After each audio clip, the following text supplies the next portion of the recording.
വർഷം 1872. അറ്റ്ലാന്റിക് സമുദ്രത്തിലൂടെ ശാന്തമായി ഒഴുകിക്കൊണ്ടിരിക്കുന്ന ഒരു കപ്പൽ. പുറമേ നോക്കുന്ന സമയത്ത് വളരെയധികം സാധാരണയായി കാണപ്പെടുന്ന ഒരു കപ്പൽ. എന്നാൽ അതിനുള്ളിലേക്ക് കയറിയിട്ടുണ്ടായിരുന്ന ആളുകൾ എല്ലാവരും ഭയന്ന് വിറയ്ക്കുകയാണ്. ഒരൊറ്റ മനുഷ്യൻ പോലും ഇല്ലാതെ അനന്തമായിട്ടുള്ള സമുദ്രത്തിലൂടെ എങ്ങോട്ടെന്നില്ലാതെ ഒഴുകി നടക്കുന്ന ആളൊഴിഞ്ഞ ഒരു പ്രേതക്കപ്പൽ, മേരി സെലസ്റ്റ്. ലോക ചരിത്രത്തിൽ വെച്ച് തന്നെ ഏറ്റവും വലിയ സമുദ്ര രഹസ്യം. ഏകദേശം 150 വർഷങ്ങൾക്കിപ്പുറവും ശാസ്ത്രത്തിനും ചരിത്രത്തിനും ഉത്തരം നൽകാൻ കഴിയാത്ത ആ ഒരു നിഗൂഢതയിലേക്കാണ് ഇന്ന് ഞാൻ നിങ്ങളെ ക്ഷണിക്കുന്നത്. Welcome back to the secret book.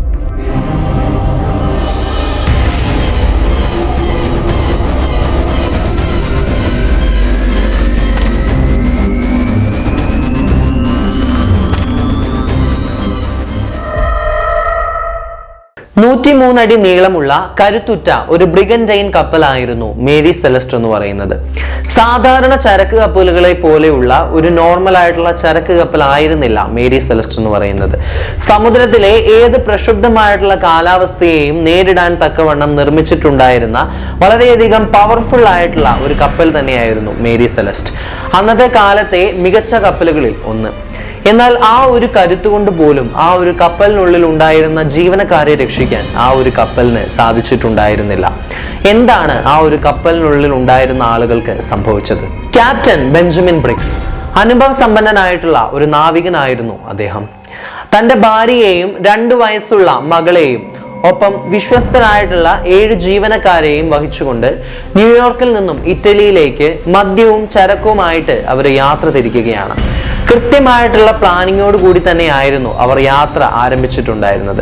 എന്നാൽ സമുദ്രം അവർക്കായി വലിയൊരു ചതിക്കുഴി തന്നെയായിരുന്നു ഒരുക്കി വെച്ചിട്ടുണ്ടായിരുന്നത്. അന്ന് ന്യൂയോർക്കിൽ നിന്ന് യാത്ര തിരിച്ചിട്ടുണ്ടായിരുന്ന ആ ഒരു കപ്പലിനെ പിന്നീട് കാണാതാവുകയാണ്. ദിവസങ്ങൾ കഴിഞ്ഞിട്ടും തന്റെ ലക്ഷ്യസ്ഥാനത്തേക്ക് ആ ഒരു കപ്പല് എത്തിയിട്ടുണ്ടായിരുന്നില്ല. ഇതോടുകൂടിയിട്ട് ആ ഒരു കപ്പലിനോ അല്ലെങ്കിൽ അതിനുള്ളിൽ ഉണ്ടായിരുന്ന ആളുകൾക്കും എന്ത് സംഭവിച്ചു എന്നതിനെ പറ്റിയിട്ട് ഏവർക്കും ആശങ്ക ഉണ്ടാവാനായിട്ട് ആരംഭിച്ചു. ഇതിൽ ഏറ്റവും കൂടുതൽ ഭീതിപ്പെടുത്തുന്ന കാര്യം എന്തായിരുന്നു എന്ന് വെച്ച് കഴിഞ്ഞാൽ, ഈ ഒരു കപ്പലിനുള്ളിൽ ഉണ്ടായിരുന്ന ആളുകളെ കോണ്ടാക്ട് ചെയ്യാനായിട്ടുള്ള എല്ലാവിധ സജ്ജീകരണങ്ങളും അതോടൊപ്പം തന്നെ ആ ഒരു കപ്പലിനെ ട്രാക്ക് ചെയ്യാനായിട്ട് ആവശ്യമായിട്ടുള്ള GPS സിസ്റ്റങ്ങളും എല്ലാം ആ ഒരു കപ്പലിനുള്ളിൽ ഉണ്ടായിരുന്നു. എന്നാൽ ഈ ഒരു GPS സിസ്റ്റമോ അല്ലെങ്കിൽ ഇവരെ കോണ്ടാക്ട് ചെയ്യാനായിട്ട് ശ്രമിക്കുന്ന സമയത്തോ ഇവയെല്ലാം ഫെയിൽ ആയ രീതിയിലായിരുന്നു കാണപ്പെട്ടിട്ടുണ്ടായിരുന്നത്. ആ ഒരു കപ്പലിനോ അല്ലെങ്കിൽ അതിനുള്ളിലുള്ള ആളുകൾക്കോ എന്താണ് സംഭവിച്ചത് എന്നതിനെ പറ്റിയിട്ട് ആർക്കും തന്നെ അറിയാൻ കഴിഞ്ഞിട്ടുണ്ടായിരുന്നില്ല. അങ്ങനെ 1872 ഡിസംബർ 4 ഡി ഗ്രാറ്റിയ എന്ന പേരിൽ അറിയപ്പെടുന്ന മറ്റൊരു ചരക്ക് കപ്പല് സമുദ്രത്തിലൂടെ യാത്ര ചെയ്തുകൊണ്ടിരിക്കുന്ന സമയത്ത് എങ്ങോട്ടെന്നില്ലാതെ അലഞ്ഞു തിരിയുന്ന മേരി സെലസ്റ്റ് എന്ന് പറയുന്ന ഈ ഒരു കപ്പലിനെ കണ്ടെത്തുകയാണ്. ഇതിനെ തുടർന്നിട്ട് സഹായത്തിനായിട്ട് ആ ഒരു കപ്പലിനകത്ത് ഉണ്ടായിരുന്ന അംഗങ്ങൾ ആ ഒരു മേരി സെലസ്റ്റ് എന്ന് പറയുന്ന കപ്പലിനുള്ളിലേക്ക് കയറുകയാണ്.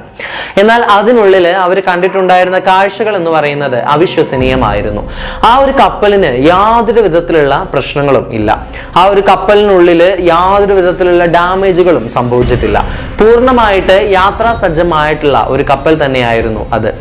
അതിനുള്ളിൽ ഉണ്ടായിരുന്ന ചരക്കുകളും മദ്യങ്ങളും എല്ലാം വളരെയധികം സേഫ് ആയ നിലയിലായിരുന്നു കാണപ്പെട്ടിട്ടുണ്ടായിരുന്നത്. എന്നാൽ ആ ഒരു കപ്പൽ നിയന്ത്രിക്കാൻ മാത്രം അതിനുള്ളിൽ ആരും തന്നെ ഉണ്ടായിരുന്നില്ല.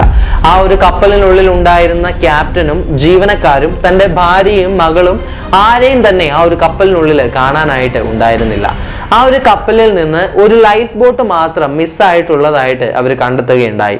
ആ ഒരു ലൈഫ് ബോട്ട് എന്തിനു വേണ്ടി ആയിരിക്കും അവർ ഉപയോഗിച്ചിട്ടുണ്ടായിരിക്കുക എന്നൊരു സംശയം എല്ലാവരിലും ഉടലെടുക്കുകയാണ്.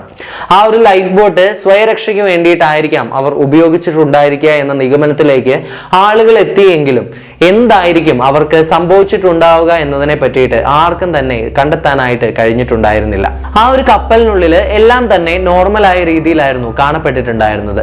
അതിനുള്ളിൽ ഉണ്ടായിരുന്ന ജീവനക്കാരുടെ വസ്ത്രങ്ങളും പേഴ്സണൽ ഐറ്റംസും അതോടൊപ്പം തന്നെ ആ ഒരു കപ്പലിനുള്ളിൽ ഉണ്ടായിരുന്ന ഭക്ഷണ സാധനങ്ങളും അങ്ങനെ തുടങ്ങി എല്ലാവിധ സാധനങ്ങളും സുരക്ഷിതമായ രീതിയിലായിരുന്നു ആ ഒരു കപ്പലിനുള്ളിൽ കാണപ്പെട്ടിട്ടുണ്ടായിരുന്നത്. എന്നാൽ അതിനുള്ളിൽ ഉണ്ടായിരുന്ന മനുഷ്യരെ മാത്രം കാണാനായിട്ടില്ല. എന്താണ് അവർക്ക് സംഭവിച്ചത് എന്നതിനെ പറ്റിയിട്ട് ആർക്കും തന്നെ ഒരു വിധത്തിലുള്ള വിവരങ്ങളും ലഭിച്ചിട്ടുണ്ടായിരുന്നില്ല. ഈ ഒരു സംഭവത്തിന് ശേഷം ഇതിനെ പറ്റിയിട്ട് ഒരുപാട് സിദ്ധാന്തങ്ങൾ ഉയർന്നു വന്നിട്ടുണ്ടായിരുന്നു. അതിൽ പ്രധാനമായിട്ട് പറഞ്ഞിട്ടുണ്ടായിരുന്നത് ഈ ഒരു കപ്പല് പ്രകൃതിക്ഷോഭത്തെ നിയന്ത്രിക്കാനായിട്ട് നിർമ്മിച്ചിട്ടുള്ളതാണ് എങ്കിലും വളരെ ശക്തമായ രീതിയിൽ സമുദ്രത്തിൽ പ്രകൃതിക്ഷോഭമോ അല്ലെങ്കിൽ എന്തെങ്കിലും വിധേന കൊടുങ്കാറ്റുകളോ ഒക്കെ ഉണ്ടായ സമയത്ത് ഈ ഒരു കപ്പല് മറിഞ്ഞേക്കും അല്ലെങ്കിൽ ഈ ഒരു കപ്പൽ പൂർണ്ണമായി നശിച്ചേക്കും എന്നുള്ള ഭീതിയോട് കൂടിയിട്ട് അവർ ആ ഒരു കപ്പലിൽ നിന്ന് രക്ഷപ്പെട്ടിട്ടുണ്ടാകാമെന്നും അല്ലെങ്കിൽ ആ ഒരു കപ്പലിനുള്ളിൽ ഉണ്ടായിരുന്ന മദ്യക്കുപ്പി അല്ലെങ്കിൽ മദ്യത്തിന്റെ ബാരലുകളിൽ നിന്ന് വിഷവാതകങ്ങൾ പുറത്തേക്ക് വരുന്നത് കണ്ട് ഭയന്ന് ആ ഒരു കപ്പൽ ഉപേക്ഷിച്ച് അവർ പോയിട്ടുണ്ടാകാമെന്നോ അല്ലെങ്കിൽ ആ ഒരു കപ്പലിനെ ഏതെങ്കിലും കൊള്ളക്കാരോ അല്ലെങ്കിൽ അമാനുഷികമായിട്ടുള്ള എന്തെങ്കിലും ശക്തികളോ തടഞ്ഞു വെച്ചിട്ടുണ്ടാകാം എന്നുമൊക്കെയുള്ള ഒരുപാട് നിഗമനത്തിലേക്ക് ആളുകൾ എത്തുകയുണ്ടായി. എന്നാൽ ഇതിനെല്ലാം അവസാനം ഒരേ ചോദ്യത്തിലേക്ക് മാത്രമായിരുന്നു എത്തിയിട്ടുണ്ടായിരുന്നത്. ഇത്തരത്തില് അവര് രക്ഷപ്പെട്ടു പോയതാണ് എങ്കിൽ എന്തുകൊണ്ടാണ് ഇത്രയും നാളുകളായിട്ടും അവരെ കണ്ടെത്താനായിട്ട് കഴിയാത്തത് എന്നുള്ള ഒരു ചോദ്യം. ഈ ഒരു കാരണം കൊണ്ട് തന്നെ ഇതിനെപ്പറ്റി ഒരുപാട് അന്വേഷണങ്ങളും കാര്യങ്ങളും ഒക്കെ നടക്കുകയാണ്. എന്നാൽ ഒരുപാട് അന്വേഷണങ്ങൾ നടന്നുവെങ്കിലും ഇതിനെ പറ്റിയിട്ടുള്ള യാതൊരുവിധ തെളിവുകളും ആർക്കും തന്നെ കണ്ടെത്താനായിട്ട് കഴിഞ്ഞിട്ടുണ്ടായിരുന്നില്ല. സംഭവം നടന്ന് ഏകദേശം 1.5 പതിറ്റാണ്ട് പിന്നിട്ടുവെങ്കിലും മേരി സെലസ്റ്റ് ഇന്നും വലിയൊരു ചോദ്യചിഹ്നമായി തന്നെ അവശേഷിക്കുകയാണ്. ആ ഒരു കപ്പലിനുള്ളിൽ ഉണ്ടായിരുന്ന 10 പേർക്ക് എന്ത് സംഭവിച്ചു എന്ന് പറയുന്ന ചോദ്യം വലിയൊരു നിഗൂഢതയായി തന്നെ അറ്റ്ലാന്റിക്കിന്റെ ആഴങ്ങളിൽ അവശേഷിക്കുകയാണ്. ഇന്നും നിശബ്ദ സാക്ഷിയായിട്ട് ഈ ഒരു കാര്യത്തിന്റെ തെളിവുകളായിട്ട് മേരി സെലസ്റ്റ് എന്ന് പറയുന്ന കപ്പല് ചരിത്രങ്ങളിൽ ഇടം പിടിച്ചിട്ടുണ്ട്. ഈ ഒരു കാരണം കൊണ്ട് തന്നെയാണ് മേരി സെലസ്റ്റ് എന്ന് പറയുന്ന ഈ ഒരു കപ്പലിന്റെ കഥ ഇന്നും വളരെയധികം ദുരൂഹമായിട്ടുള്ള ഒരു ഓഷ്യൻ മിസ്റ്ററി ആയിട്ട് കണക്കാക്കിക്കൊണ്ടിരിക്കുന്നത്. ഇതിനെ പറ്റിയിട്ടുള്ള നിങ്ങളുടെ അഭിപ്രായങ്ങൾ തീർച്ചയായിട്ടും കമന്റ് ചെയ്യാനായിട്ട് ശ്രദ്ധിക്കുക. ആ ഒരു കപ്പലിന് എന്താണ് സംഭവിച്ചത് അല്ലെങ്കിൽ ആ ഒരു കപ്പലിനുള്ളിലുള്ള ആളുകൾ എങ്ങോട്ടേക്കാണ് പോയത് തുടങ്ങി ഒരുപാട് ചോദ്യങ്ങളാണ് ഇതിനെ പറ്റിയിട്ട് നമ്മുടെ എല്ലാം മുൻപിൽ ഉയർന്നു വന്നുകൊണ്ടിരിക്കുന്നത്. സോ ഇതിനെ പറ്റിയിട്ടുള്ള നിങ്ങളുടെ അഭിപ്രായങ്ങളെല്ലാം തീർച്ചയായിട്ടും കമന്റ് ചെയ്യാനായിട്ട് ശ്രദ്ധിക്കുക. മറ്റൊരു വീഡിയോയുമായി see you on the next chapter. Until then, it's me Jaswin from Secret Book signing off.